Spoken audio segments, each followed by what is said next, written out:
Labdien Ventspilī, Latvijā un pasaulē. Daudzi negrib atzīties, ka viņam piemīt tie paši netikumi, kas visiem citiem cilvēkiem. Nu, piemīt jau piemīt. Eņģeļi jau nav neviens, bet kas tad mums ir jādara tiem, kam ir vairāk gadu un kad mums piedzimst bērns, nepieļaut, lai tas mūsu bērns izaug par manipulātoru.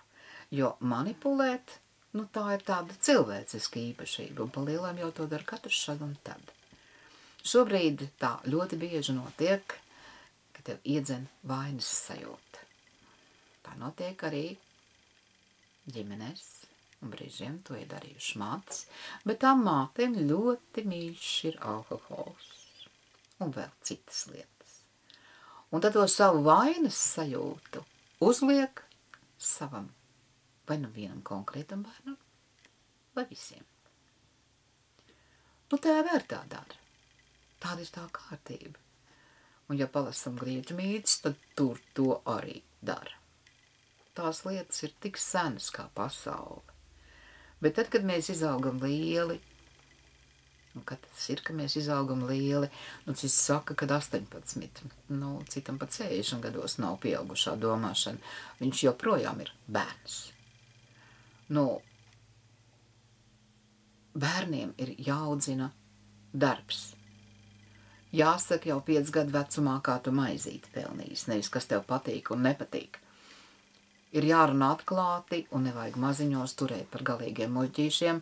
Ja jūs cienat savus pēcnācējus, runājat ar līdzīgiem, viņi to ļoti novērtēs. Un ne jau visu laiku. Un tad, kad bērns ir nemierīgs, tad nevajag viņu glaudīt, un ja viņš vēl neprot uzvesties, tad ritīgi nevajag muguriņu glaudīt, jo viņš to uztver kā uzmundrinājumu. Sunīši arī un kaķīši arī tā dara. Ja dara blēņas, un tad papājā. Tā neviens nedrīkst darīt. Tas ir jāsaprot, ka bērnībā kaķītis, sunītis un cilvēciņš praktiski ne ar ko neatšķiras. Bet manipulē visi. Ja ļauj, kāp uz galvas. Tad neļausim. Tas, kad tie, kas lieto alkoholu, tie ir ļoti lieli manipulātori, un tur tā cilvēka dabā, kad viņš to savu problēmu uzliek otram, ir ļoti, ļoti izteikta. Nevajag melot. Ja mūsu valstī pārāk daudz auklējās ar dzērājiem. Viņiem dod pabalstus, jauni un veseli. Ja alkoholisms ir slimība, lai būtu, bet tā nav slimība, kad var nestrādāt. Vai valstī tādi cilvēki būtu jāuztur? Noteikti, ka nē. Un sieviete, kas dzer, nav tiesības saukties vārdā māte. Jo tādas tiesības viņai nav. Un tad mums būs visiem galvu jāsaliek kopā, kā mēs to varam atrisināt, un mēs varam atrisināt īstajā mirklī un īstajā laikā, kas nāk arvien tuvāk. Brūk vecā sistēma visā pasaulē, lai viņi brūk, tur neko nevar mainīt, un tur nav ko reformēt, un būvēsim jaunu, vienkāršotu, viegli saprotamu, tātad pļāpātāja laiks ir beidzies, nav ko studēt sociālās zinātnes, nav ko studēt filozofiju, tas vairs nefunkcionē. Ja paskaties debesīs, zvaigznes ir pārkārtojušās, kārtība ir pavisam cita, un pie poliem novirzījušies. Poli ir par 18,5 grādiem, to apliecina vācu zinātnieki. Bet to, ko 18, es teicu jau 20 gadus atpakaļ. Galvā es tā kā esmu gaišreģi. Esmu, un tāda piedzima. Par to nevar izmācīties. Bet šodien tie jaunie, kas mācās vidusskolā, un sevišķi meitenes, kam ir vēlme palīdzēt cilvēkiem, lūdzu, ejiet mācieties par logopēdiem. Mums viņi ļoti, ļoti nepieciešami, jo ir pasaulē šai atnākuši bērni, kam šeit zemes dzīve ir pirmoreiz. Viņam ir grūtāk mūsu valodu apgūt, mūsu skaņas un šo apkārtni un šo ēdienu.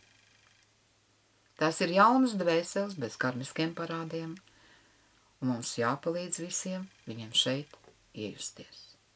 Ko tad viņi nomaina? Viņi nomaina tos, kas tagad iet prom un nekad uz zemes vairs neatgriezīsies.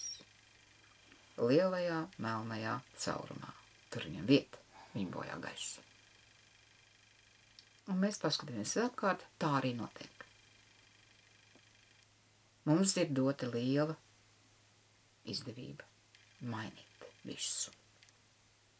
Pilnīgi visu.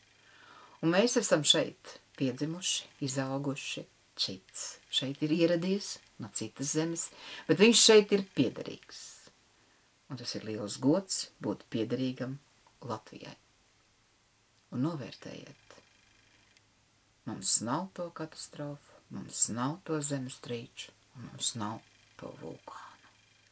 Bet kas mums ir? Klimata izmaiņas, kas nāk Latvijai par labu, berzējam rokas zemnieki, strādāsim gudrāk, un visi plāni jāpāraksta. Gan ar ražas sēšanu, gan ar ražas novākšanu, gan ar stādīšanu, gan ar piķēšanu. Šis laikmets nāk ar izjūtām un ar mīlestību. Ļaujieties tam, ko jūs jūtat. Mums visiem piedzimstot ir dota intuīcija un sapratni. Pārstāsim šaubīties, sāksim rīkoties. Es jums ticu un es jūs mīlu.